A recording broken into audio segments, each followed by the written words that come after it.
This channel does not promote any violent, harmful, or illegal activities. All content provided by this channel is meant for an educational purpose only.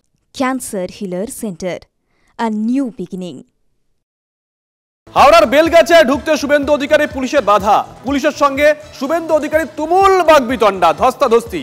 পুলিশের বিরুদ্ধে ধাক্কা মারার অভিযোগ তুলেছেন Suvendu Adhikari. Howrah কমিশনারেটের SI তাকে রক্তাক্ত করেছেন, দাবি করেছেন বিরোধী দলনেতা। শুভেন্দুর সঙ্গে ছিলেন শঙ্কর ঘোষ, বঙ্কিম ঘোষ সহ বিজেপি বিধায়করাও।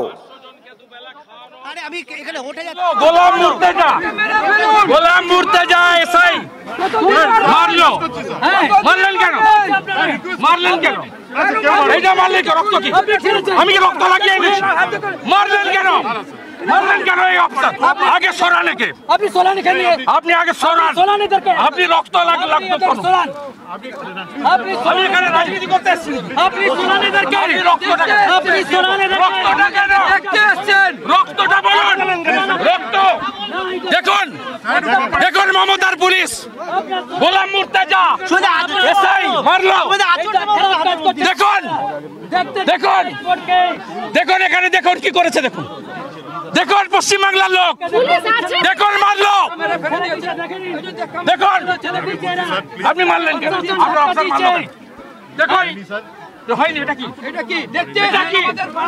রক্তটা বেরোলো। শঙ্করদা বিরোধী দলনেতা, বিরোধী দলনেতা যেতে দিচ্ছেন না। আপনি কাকে করছেন? যেতে দিচ্ছেন না আপনারা। না আপনি মারলেন কেন? উত্তর দেন। এখানে আটকালেন না কেন? আটকালেন কেন? আমি মিথ্যা কথা বলছি আপনাদের সামনে? আমি কেটে নিয়ে এসেছি ব্লেড দিয়ে। আটকাচ্ছেন কেন? আপনি অধিকার করতে আসেন নাই। মারলেন কেন? মারলেন কেন? মারলেন কেন? রাজ্যের মানুষের সাথে আপনারা ইনজোর করলেন কেন? বললেন কেন? কি করেছেন? দেখেন লাঠি মেরে ফেলেছেন। এই ধাক্কা দিয়েছে, ধাক্কা দিয়েছে, পড়েছে। ধাক্কা পুলিশ দিয়েছে, ধাক্কা দিয়েছে আমাদেরকে। প্রশাসন ধাক্কা দিয়েছে আমাদেরকে। রবিন ত্রিপাঠী কোথায়? দেখুন আগে, রোধ করুন আগে, রোধ করুন আগে। ইয়ার কি পেয়েছেন? ইয়ার কি পেয়েছেন? পুরমন্ত্রী ফিরহাদ হাকিম ঘুরে আসার পরে 1 ঘন্টার মধ্যেই সেখানে গিয়ে উপস্থিত হন শুভেন্দু অধিকারী। তিনি যখন যেতে চাইছিলেন বিপর্যস্ত এলাকায়, তখন মানব প্রাচীর করে তাকে আটকায় পুলিশ। পুলিশের সঙ্গে বাগবিতণ্ডায় জড়িয়ে পড়েন শুভেন্দু অধিকারী। হাওড়া কমিশনারেটের এসআই তাকে রক্তাক্ত করেছেন, এমনটাও দাবি করেছেন বিরোধী দলনেতা।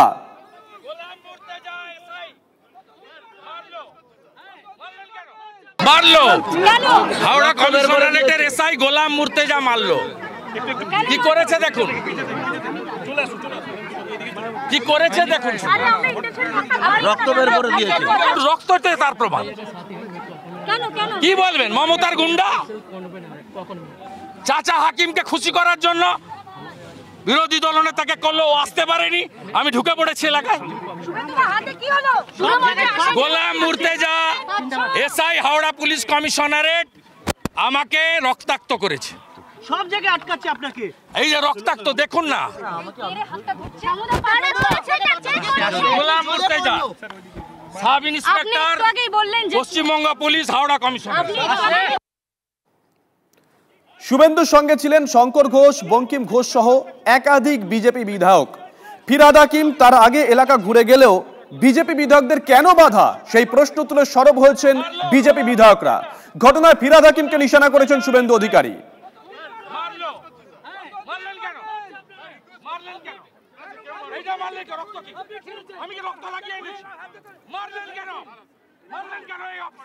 আগে সরান একে। আপনি আগে সরান। আপনি রক্ত লাগলো। আমরা এই মুহূর্তে যে ছবি দেখাচ্ছি, শুভেন্দু অধিকারী আজকে হাওড়ার বেলগাছিয়ায় বিপর্যস্ত এলাকায় পৌঁছে যান। তিনি যখন একদম ভেতরে যাওয়ার চেষ্টা করছিলেন, ঠিক তখনই তাকে পুলিশের তরফ থেকে বাধা দেওয়া হয়। যখন এলাকা ঘুরে দেখছিলেন শুভেন্দু অধিকারী, অভিযোগ করা হয়, তখনও তাকে বাধা দেওয়া হয়।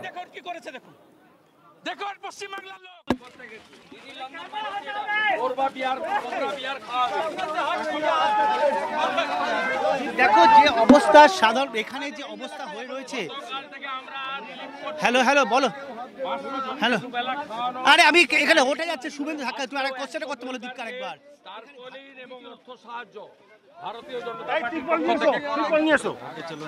আমাদের ক্ষমতা অনুযায়ী লোকগুলোকে বাঁচাচ্ছি, আর যতদিন না জলের কানেকশন হবে প্রত্যেক দিন 20 লিটার করে পানীয় জল আমরা প্রত্যেক বাড়িতে দেবো। ফাটল যেভাবে ধরেছে বিরোধী দলনেতা, তিনি কিন্তু এখানে যে মানুষজনের বাড়ি ভেঙে পড়েছে, যেভাবে ধস নেমেছে সেই বাড়ির অবস্থা। মমতা বন্দ্যোপাধ্যায় 200% কাজের নমুনা দেখুন, গরিবের বাড়ি কি অবস্থা। এরকম থাকতে পারে কখনো? প্রসেসিং ইউনিট নেই, মিথেন গ্যাস বেরাচ্ছে, স্মেল। এখানেও তো মানুষজন থাকে, কি অবস্থা দেখুন, কি অবস্থা। কোনো বাড়িঘর তৈরি করা অসংখ্য, এরা বাড়িঘর হারানো অসংখ্য। আসার মতো মুখ নেই, বিক্ষোভের সামনে পড়তেন, খাওয়ার জল দিতে পারছেন না, লজ্জা থাকা উচিত। এরা বাড়িঘর আশঙ্কা হারানো আশঙ্কা করছে, বলে বাড়িঘর ছেড়ে দিলে হারিয়ে মানে জমি হারাতে হবে, এরা আশঙ্কা করছেন বাড়িঘর। আরো বড় ঘটনা ঘটবে যদি এই রাজ্য সরকার এখানে এই ধরনের উন্নাসিকতা করে। দীপ, তুমি শুনতে পেলে যে বিরোধী দলনেতা কিন্তু সরাসরি অভিযোগ করছেন যে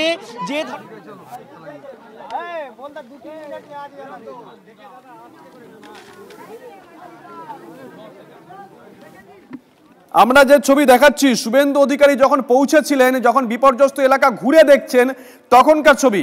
এরপরেই শুভেন্দু অধিকারী আরো ভেতরে যাওয়ার চেষ্টা করেন, আরো যেখানে যেখানে ক্ষতি হয়েছে, যেখানে যেখানে ধস নেমেছে সেই জায়গায় যাওয়ার চেষ্টা করেন। তখনই পুলিশের তরফ থেকে মানব প্রাচীর করে শুভেন্দু অধিকারীকে বাধা দেওয়া হয়, বলা হয় আপনি ওখানে যেতে পারবেন না। পুলিশ কর্মীদের সঙ্গে বাকবিতণ্ডায় জড়িয়ে পড়েন শুভেন্দু অধিকারী, একেবারে টান টান উত্তেজনা সেখানে তৈরি হয়। শুভেন্দু অধিকারী তিনি অভিযোগ করেন তাকে আক্রমণ করা হয়েছে, তিনি আক্রান্ত, তিনি আহত হয়েছেন। দেখুন পশ্চিমবাংলার লোক, দেখুন মারলো। তুমি সেই ছবি দেখতে পাচ্ছ যে পুলিশ কিভাবে আটকাচ্ছে।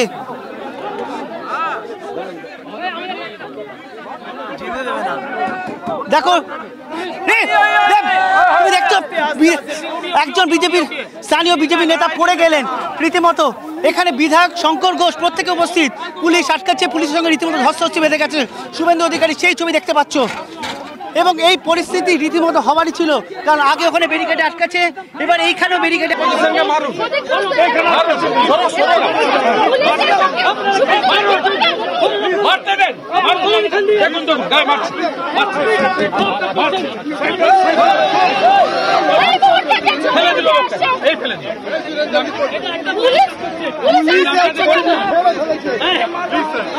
গোলাম গোলাম মরতে যা, কেন হাত ছেড়ে দিল, গোলাম মরতে যা। দেখুন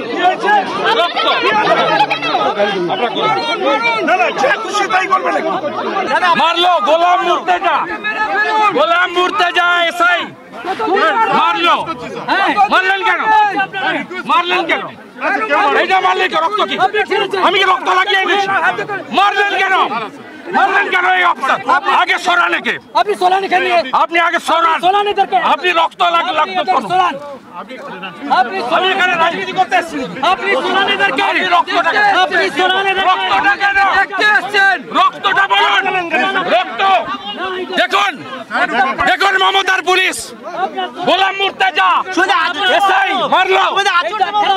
দেখুন দেখুন ধাক্কা দিয়েছে আমাদেরকে, প্রশাসন ধাক্কা দিয়েছে আমাদেরকে। রবিন ত্রিপাঠী কোথায়? দেখুন আগে, রোধ করুন আগে, রোধ করুন আগে। ইয়ার কি পেয়েছেন? ইয়ার কি পেয়েছেন? রক্ত বের করে দিল, বাধা কি? মারলো তো। কিসের ভয়? এটা কিসের ভয়? এদের কিসের ভয়? মারলো, মারলো মমতার ক্যাডার গোলাম মুর্তেজা, গোলাম মুর্তেজা, গোলাম মুর্তেজা। ওই অফিসার হাত তুললো, হাতটা তুলে বললো আটকাবেন কেন? এখানে কি আছে?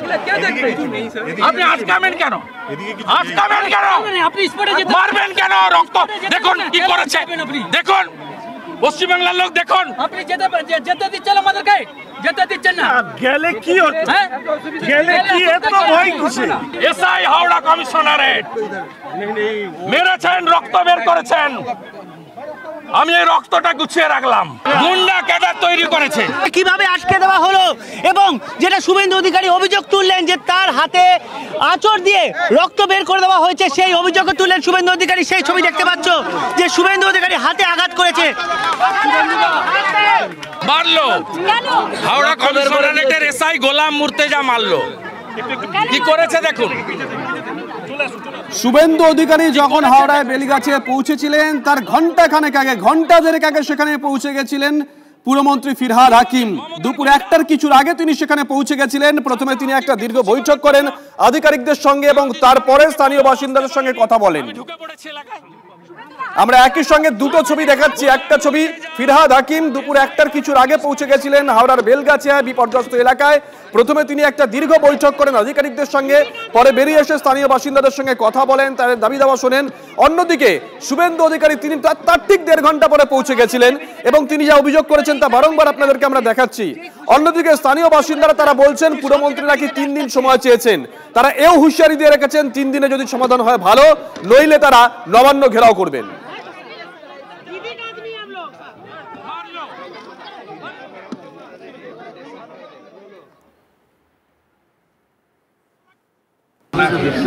कर देंगे 3 दिन के बाद हम सर ऐसा तो नहीं होगा ना कि एक बार चला गया फिर नहीं आपको सर सुनिए फिरहाद हाकिम ममता बनर्जी का जो बोलता है वो करता है।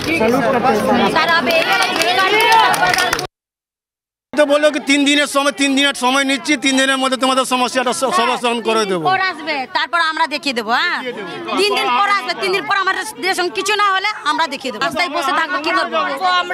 আমরা নবান্ন ঘেরাও করব। আমরা আমাদের থাকার ব্যবস্থা করুন, তবেই আমরা সরবো। না থাকার ব্যবস্থা করলে না করবো না, আমরা ওখানে পড়ে থাকবো, ধর্ণা দিয়ে পড়ে থাকবো। আমরা তো পৌরসভার লোক, আমরা নোংরা কাটি, পুরো আমাদের পুরো উত্তর হাওড়াকে আমরা পরিষ্কার করি, তো আমরা আমাদের কোনো কিছু ব্যবস্থা হবে না। তাদেরও আমি ইমিডিয়েটলি ব্যবস্থা করছি। অল্টারনেটিভ কোথাও আমাদের 3-4 দিন টাইম লাগবে, আমি একটা অল্টারনেটিভ ব্যবস্থা করছি।